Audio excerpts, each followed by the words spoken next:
नमस्कार। आज छौँ हामी बाग्राकोट हायर सेकेन्डरी स्कुलको परिसरमा। आज 14 डिसेम्बर र यहाँ एनएचपीसीले एउटा जमर्को गरेको छ, जुन चाहिँ देशले 75औं स्वाधीनता प्राप्त गरेको यो वर्ष टेक्दैछ। यसको अवसरमा अमृत महोत्सव भनेर एनएचपीसीले सालभरि विभिन्न प्रकारका कार्यक्रमहरू आयोजना गर्दै आइरहेको छ र विशेष गरेर विद्यार्थीमुखी कार्यक्रम आयोजना गर्दै आउनु अनि हाम्रो विशेष गरेर शैक्षिक संस्थानहरूलाई सम्मिलित गर्दै आउनुको यो सिलसिला बीचमा आज बाग्राकोट हायर सेकेन्डरी स्कुलमा यहाँ विशेष गरेर 9, 10, 11, 12 श्रेणीमा पढ्ने विद्यार्थीहरूलाई सम्मिलित गरेर बस अनि चित्र कोर प्रतियोगिता आयोजना गरेको छ र आजको यो चित्रको विशेष गरेर चित्राङ्कन प्रतियोगितामा थिम एनर्जी कन्जर्भेसन भन्ने दिइरहेको छ। आज संसारमा एनर्जीको कन्जर्भेसन अत्यन्तै महत्त्वपूर्ण र आवश्यक भएर गएको छ। एनर्जीको कन्जर्भेसन र गर्नुपर्ने खाँचो किन छ भन्दाखेरि आज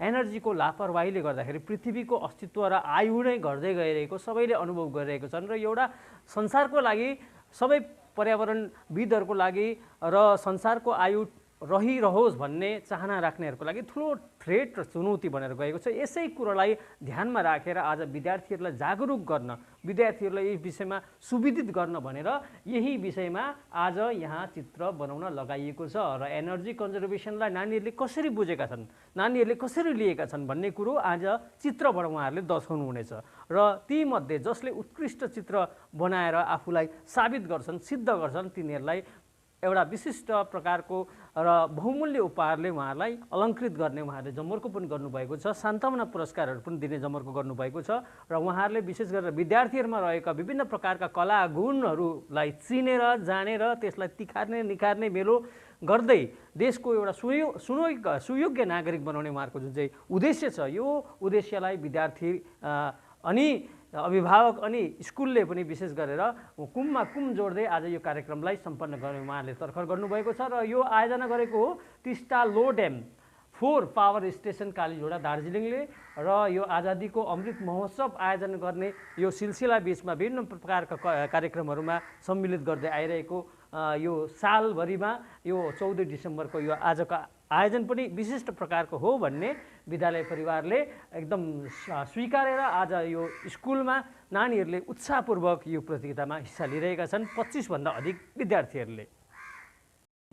र यहाँ हुनुहुन्छ बाग्राकोट हायर सेकेन्डरी स्कुलका एसिस्टेन्ट मास्टर अनि जियोग्राफीकै यहाँ टिचर पनि हुनुहुन्छ। सो आजको जो कन्सेप्टमा जो थिममा यहाँ आज सिट एन्ड ड्र कम्पिटिसन आज एनएचपीसीद्वारा आयोजन भयो र यो आयोजन विषयमा केही भनिदिने म आग्रह गर्छु। Thank you. Today we have NHPC Tista Lower Dam has organized sit and draw competition on the theme Save Energy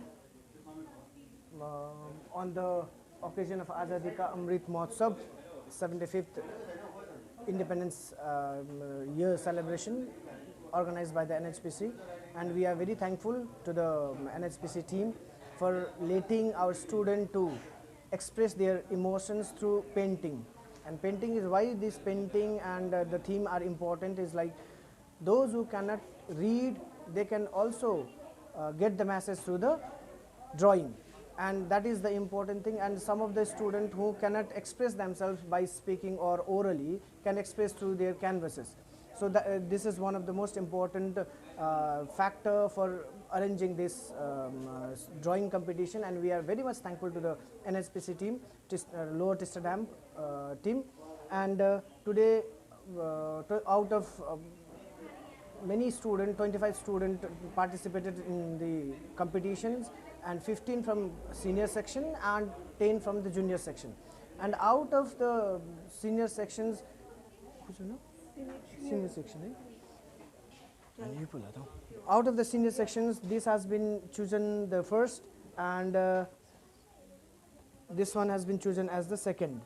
And from the junior section, Dipen Gadaili, we have chosen this as the first, and this one, Ashish Tamang, the second one.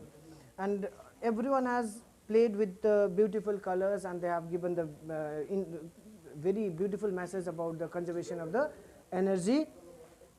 And through this we are also participating in 75th year of independence through NHPC, Azadi Ka Amrit Mahotsav, and thank you once again. And we look forward for this kind of opportunity. We look forward for this kind of programs to be organized and to participate in this kind of programs through your STEAM organization. Thank you.